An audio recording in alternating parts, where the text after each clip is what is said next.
Weeks time, I think. I think it's the best record we've ever made, which I don't always believe when you finish. By the time the records come out, I'm normally finding fault with them already.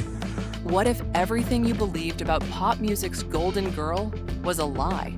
April 2025. The music industry reels in shock after an unfiltered live interview with Elvis Costello sets off a firestorm.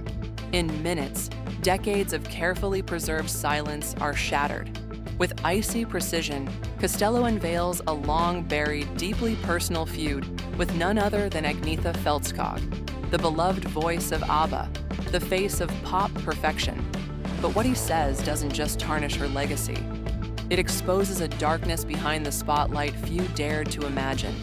The question, how did the sweet, smiling star of ABBA become one of the most feared figures behind the scenes? Let's rewind to a moment in music history that the public never saw. It's 1979. ABBA is dominating global charts. Their sugary melodies and polished image have made them the poster children for pop.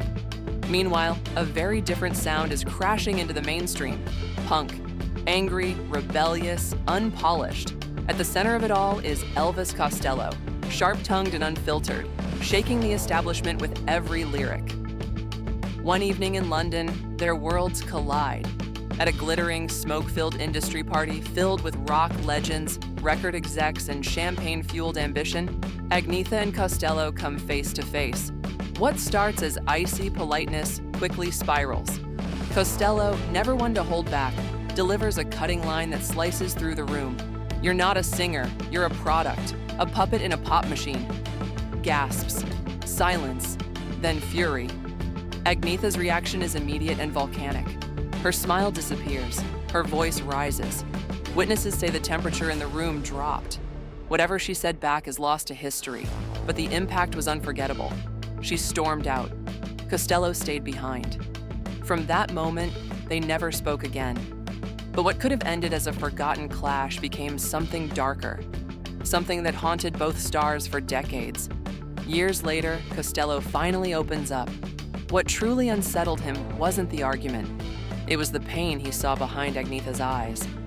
Behind the blonde hair and perfect harmonies was a woman tightly wound, hiding deep insecurity behind a mask of control. A perfectionist to a fault, a global icon, trapped in her own spotlight. Behind the music, Agnetha's story only got messier. She wasn't just fighting with bandmates or dodging obsessive fans. She was building a reputation in the industry, a reputation for being nearly impossible to work with. Producers spoke of studio sessions that turned hostile. Some walked out, some cried, some never came back. Multiple high-profile collaborations collapsed. A planned duet with Phil Collins, canceled.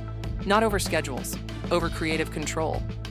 Agnetha refused to share space.